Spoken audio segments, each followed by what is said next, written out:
Assalamualaikum warahmatullahi wabarakatuh. Selamat pagi anak-anak kelas 4 SD Al-Abidin. Semoga kalian sehat ya. Hari ini bersama Miss Dian kita akan belajar bersama mata pelajaran tematik. Dan MUPEL atau muatan pelajaran kita hari ini adalah bahasa Indonesia.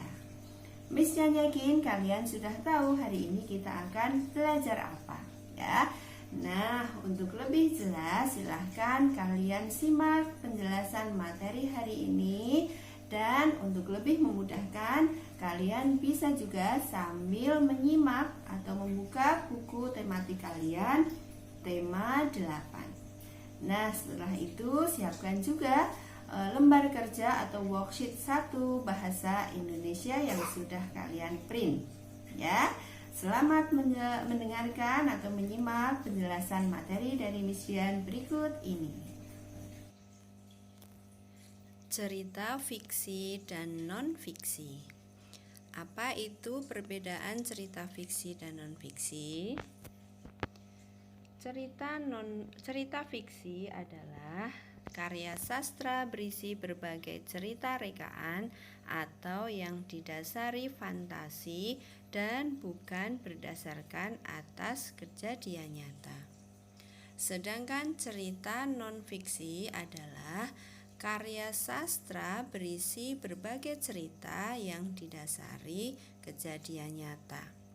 Cerita non-fiksi sudah pernah kalian pelajari dulu pada tema 5 ya, yaitu contohnya cerita tentang pahlawan, tentang raja-raja, karena cerita itu didasarkan pada sejarah. Nah, kali ini kalian akan belajar lagi tentang cerita fiksi. Lalu apa ciri-ciri cerita fiksi? Yang pertama adalah sifatnya rekaan atau berdasarkan imajinasi pengarang. Jadi karangan saja ya. Kemudian yang kedua adalah kebenarannya bersifat relatif atau tidak mutlak. Jadi bisa saja ceritanya itu tidak benar ya, tidak berdasarkan dulu memang betul-betul terjadi ya. Kemudian yang ketiga, memakai bahasa yang konotatif atau yang bukan makna sebenarnya. Kemudian yang keempat adalah ceritanya berdasarkan emosi bukan logika. Jadi hanya menggunakan kayak perasaan saja, bukan logika. Karena kadang nggak masuk ke logika. Kayak ada contohnya cerita tentang ayam emas.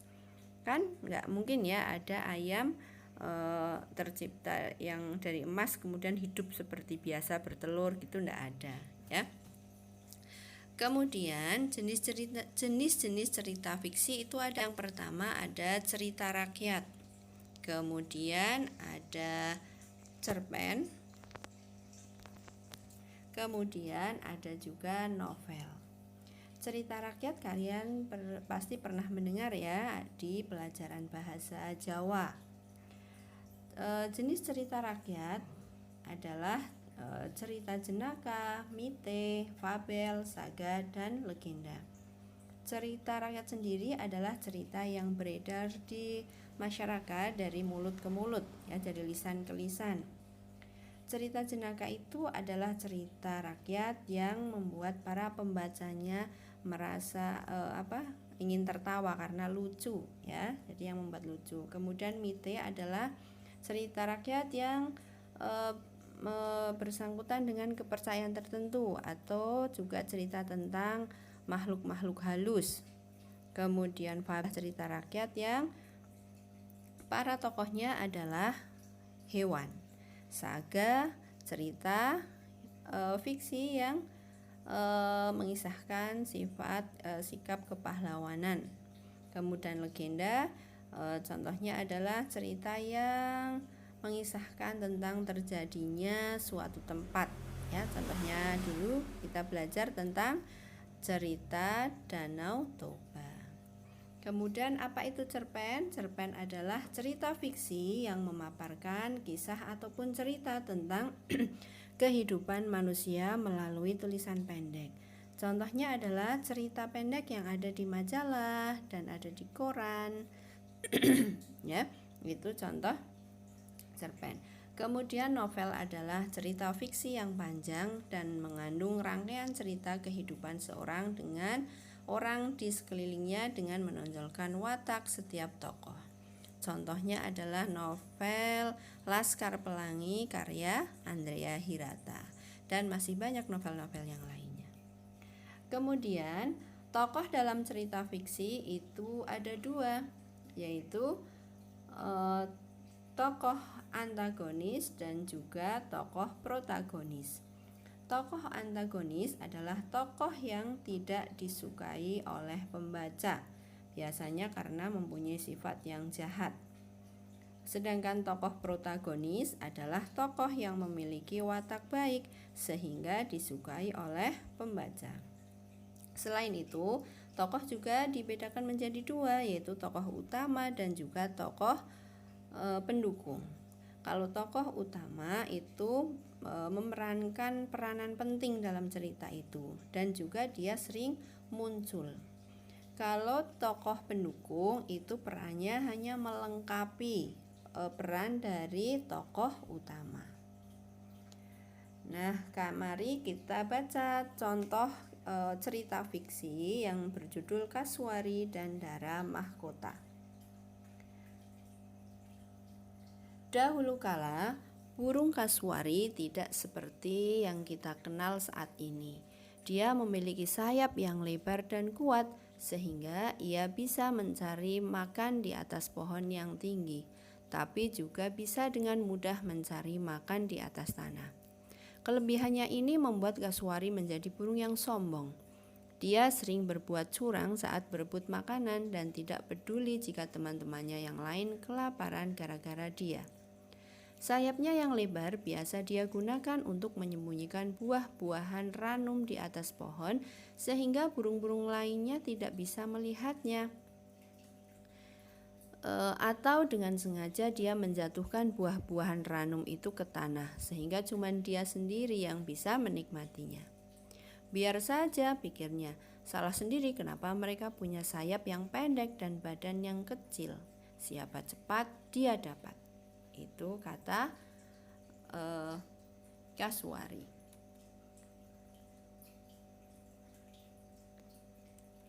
Tentu saja kesombongannya tidak disukai burung-burung lainnya. Mereka menganggap kasuari adalah sudah keterlaluan dan keangkuhannya harus segera dihentikan. Akhirnya para burung berkumpul untuk membahas masalah ini. Setelah berbagai cara diajukan, akhirnya mereka sepakat untuk mengadakan perlombaan terbang.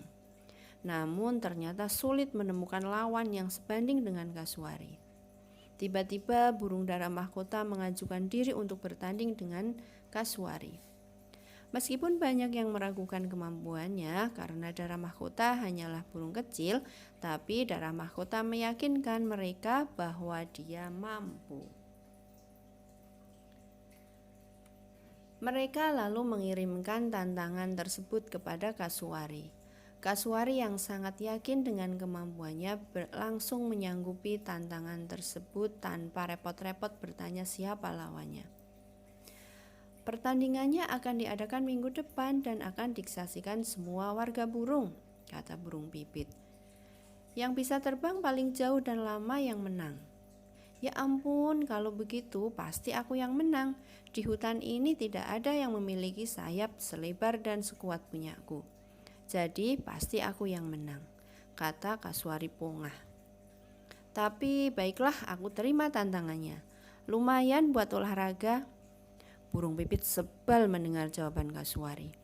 Tapi dia tahan emosinya. Tapi ada ketentuannya. Sebelum bertanding, peserta boleh saling mematahkan sayap lawannya, kata pipit. Kasuari pun menyetujuinya tanpa ragu-ragu. Seminggu kemudian, warga burung berkumpul untuk menyaksikan pertandingan terbang tersebut. Meski tidak terlalu yakin, mereka semua berharap dara mahkota akan memenangkan pertandingan tersebut. Diam-diam, dara mahkota menyisipkan sebilah ranting di balik sayapnya. Kasuari yang baru mengetahui lawannya tertawa terbahak-bahak. "Ini lawanku," katanya sambil tertawa. "Mimpi kali kamu ye. Hei burung kecil, sayapmu pendek, mana bisa menang melawanku?" Burung-burung kecil lainnya sebal menyaksikan tingkah Kasuari, sementara Dara Mahkota hanya tersenyum menanggapinya. Kini mereka siap bertanding. Kasuari maju untuk mematahkan sayap Dara Mahkota. Krek! Terdengar bunyi sayap patah. Dara Mahkota pura-pura menjerit kesakitan. Padahal sebenarnya bunyi tadi berasal dari ranting kering di bawah sayap Dara Mahkota yang patah. Kini giliran Dara Mahkota yang akan mematahkan sayap Kasuari.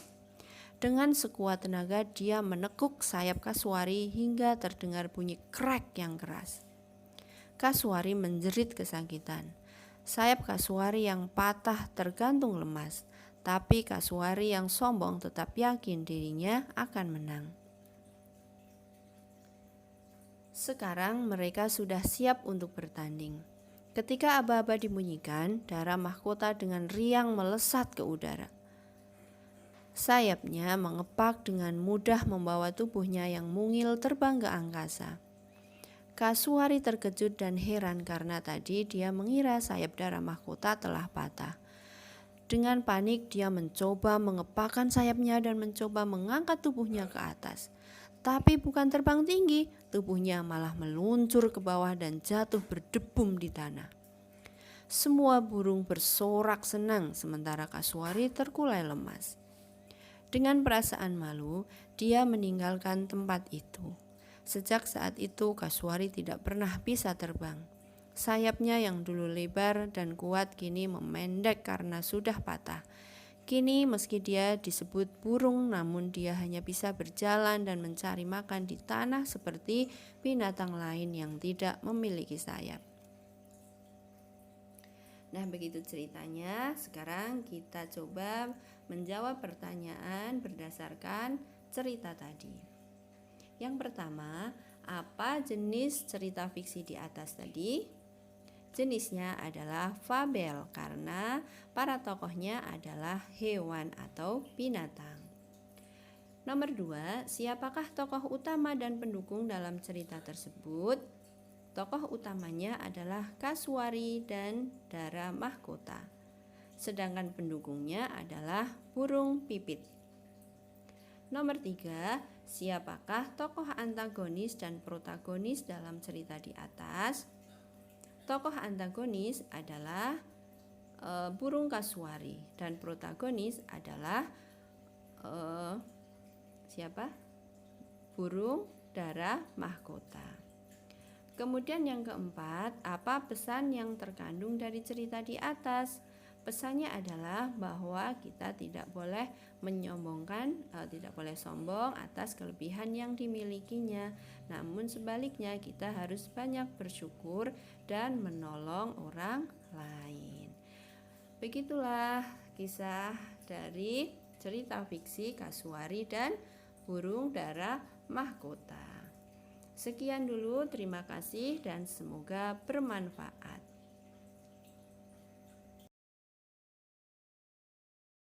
Demikian tadi penjelasan materi yang bisa Miss Dian sampaikan. Semoga bermanfaat. Dan ini saatnya kalian mengerjakan worksheet atau lembar kerja 1 Bahasa Indonesia.